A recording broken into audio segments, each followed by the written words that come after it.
now. With all your news in one place. From WMMH TV headquarters in Hamden, Connecticut. This is the 24 News webcast. Good morning, America. I'm Marcus Harun. And I'm Colleen Joyce. This is 24 News. Good morning. And today is May 12th, 2007. Going to start your top stories from overnight. Lightning strikes ignited fires in at least 2 towns late Friday morning. A garage in Ellington and a hotel in Windsor Locks caught on fire. Gary Hale of Windsor Locks was getting a haircut when he heard a huge explosion. It turned out that the lightning struck at the hotel next door. And a quote, "The great big crack, about the loudest one I've ever heard in 65 years. Hale said, "I was sitting in the barber's chair. It was pretty good. She almost dropped the razor right on my head." As firefighters checked that report in Windsor Locks, Charlie Allen of Ellington saw the storm come into the neighborhood and heard thunder. "I went into the kitchen, looked out the window, and saw smoke coming out of the garage," Allen said. "There's a flash, snap, boom. Geez, what a noise it made. It knocked out the cat right off the couch." Allen ran into the garage that shares with his niece, who lives next door. He had to act fast to save the car. 4 days and counting in the school strike by school bus drivers in New Milford, and the town's mayor is making an offer to striking drivers to get them back behind the wheel. The drivers went on strike Tuesday against All Star Transportation. They want a new contract and an increase of pay from $11 to $14 an hour. They earn now. Mayor Pat Murphy said Friday she is willing to give the drivers the difference in pay between what they earn now and what they want to earn in their new contract for the rest of the school year, so the buses will roll again.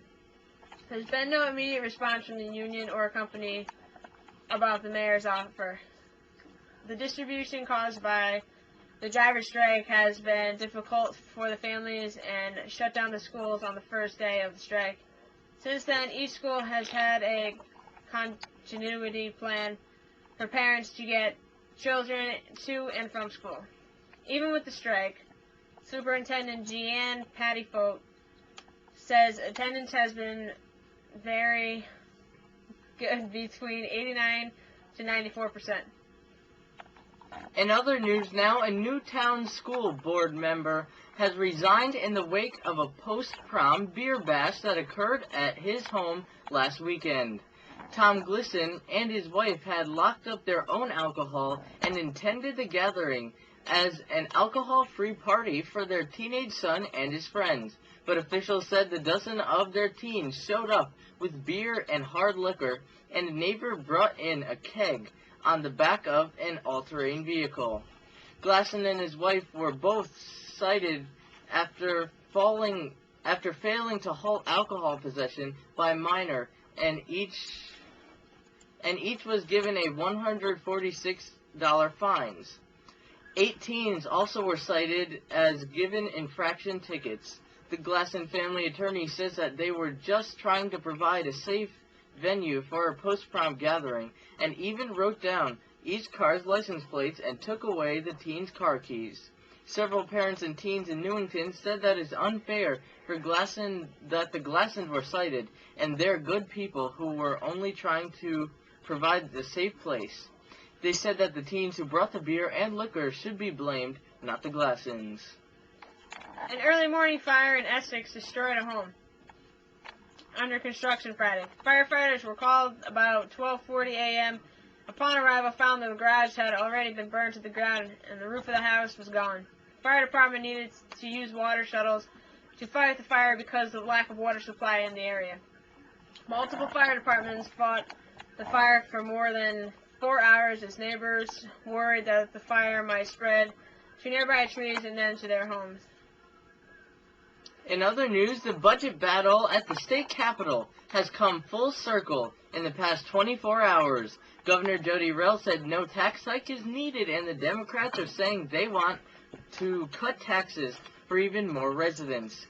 Governor Rell said today that it was the bright economic forecast by the state's nonpartisan Office of Fiscal Analysis that prompted her to decide against an income tax hike and not the decimal showing her plan got in yesterday's Quinnipiac University poll. Republicans are saying it was their no tax hike proposal and the Quinnipiac poll's results that made her see the light. I don't govern that way. We actually had an OFA numbers that came in yesterday. We're verifying them today, said Governor Rell.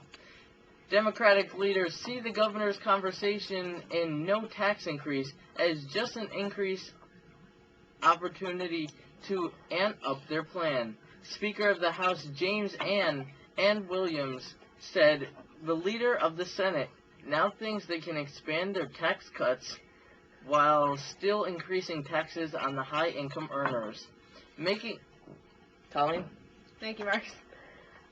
Making that trip to the post office or heading to the mailbox would be a little more expensive starting on Monday.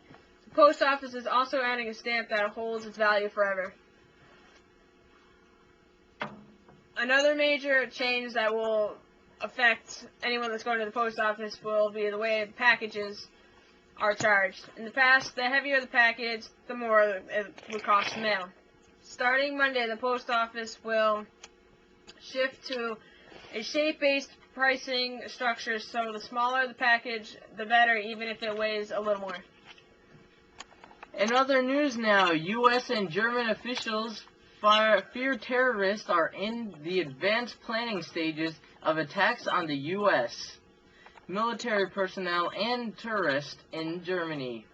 Law enforcement officials say that U.S. air marshals have been diverted to promote expanded protection on flights between Germany and the United States. The information behind the threat is very real, a senior U.S. official told 24 News. German Interior Ministry Wolfgang Schäuble told reporters, "The danger level is high, and we are part of the global threat on Islamic terrorism." Of particular concern, according to the U.S. and German law enforcement officials, is Patch Barracks, the headquarters for U.S. European Command, near Stargut. Security at the U.S. military and diplomatic facilities has been increased in the last month following reports that suspected terrorists had conducted surveillance of the Patch Barracks facility.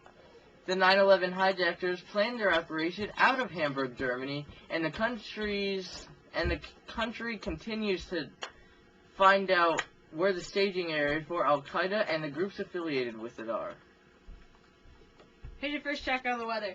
As you can see here, these are leftover showers that were moving across the state overnight. Yesterday was a pretty nice day out, but I told you there'd be a few showers that moved across. These are the leftover showers. You can see that there's nothing really right now in Hartford, but in New Haven there's some heavier rain that's moving across the state that will push up and move into Hartford and make its way up into Massachusetts. And as I told you, the weekend would be a lot nicer as the week goes on. Like I said, on Monday, it will be getting a lot cooler. Highs will be probably about 65 degrees. But as soon as this rain moves out, you should expect sunny skies as it moves throughout the week. Otherwise than that, I don't see any more rain in your forecast for the remainder of the weekend. Thanks for that weather report. We'll also have some more coming up soon. And now, we're going to have to take a short break. We'll be right back here on 24 News. Stay with us.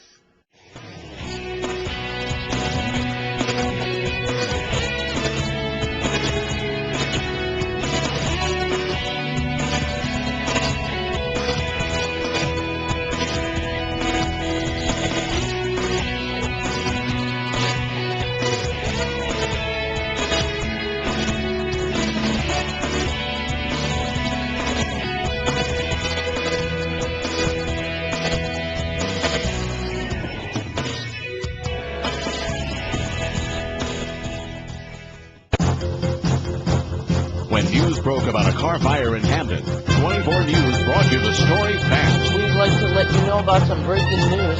There's breaking news from Hamden that there's a car fire off of exit 60 of the Merritt Parkway. 24 News was broadcasting live within 20 minutes of the breaking fire with the exclusive video. Take a look at the video right now that is exclusive for 24 News. for all your news in one place. Watch 24 News. Good morning, America and the U.S. Everyone watching on ABC24News.net. I'm Marcus Harun. And I'm Colleen Joyce. Now we're going to continue with your top stories right now. New internet addresses for websites are soon to come out. Could be appearing in the summer of 2008 under a timeline that the Internet Key Oversight Agency announced Thursday. The Internet Corporation for Assigned Names and Numbers invited public comment on procedures for creating new names, the first explanation for the general use since 2000. Names added since then have been limited to specific regions or industries. This is all about choice, ICANN Chief Executive Paul Turney said in a statement. We want the diversity of the world's people, geography, and business to be available and represented in the domain name system. Domain names are key for helping companies find websites and route email. There are currently about 250 domain suffixes. Most of them are for specific countries such as .fr for France. General use names include .com and .net. 2 suicide car bombers struck police checkpoints at Baghdad bridges within minutes of each other on Friday evening, damaging both bridges and killing at least 23 people, police said. The deadly blast, which sent smoke billowing over the Satai Safaranja area of southeastern Baghdad, came amidst new U.S. efforts to break up the insurgent cells in the capital responsible for such attacks. The U.S. military announced earlier Friday that it had conducted a series of raids against car bombing networks across the country, killing 4 suspects, insurgents, and detaining 9 others. U.S. lead forces have focused on distributing car bombs, making factories after several high-profile attacks that have killed hundreds of Baghdad's and surrounding areas in recent weeks. Officials say Al-Qaeda-linked Sunni insurgents were trying to provoke retaliatory violence from mainly Shiite militias that had agreed to lay low to avoid confrontations with Americans during a 12-week-old security crackdown. Now let's get a full check on your weather. Colleen is going to go over to the Weather Center right now. Let's hear some more weather. Colleen? As you can see, that the rain has tapered off and it has moved across the state. As you can see, the rain has moved and everything has gone out of the state, and it should be a nice sunny day for the rest of the remainder of the day and the weekend. But as for any other rain, there shouldn't be anything else in the forecast. You can see for Saturday for today, highs are in the 70s. Sunday, it will be getting a little cooler. It'll probably move to upper 60s, but not as warm as it has been in the last couple days. And Monday, it does seem like it will be getting cooler. It'll be 65 degrees. I can tell you about the rest of the week next time, and I will let you know if those cool temperatures will hang around for the rest of the week. Make sure you watch on Monday, and I will let you know how those cooler temperatures are moving across our state. Back to you. Thanks, Colin. That weather does look really great for the rest of the week and for next week, too. Now, that's all the news and weather for tonight, but we will be live tomorrow at 6:30 or 7 p.m. Just go to ABC24News.net, look at the top, and it'll let you know when we'll be live next. I'm Colleen Joyce. And I'm Marcus Harun. Good morning, 24. Good morning, everyone. Have a great day. 24 News is copyright 2007, MMH Productions. This is Bill Elder speaking for 24 News with Marcus Harun. All your news in one place.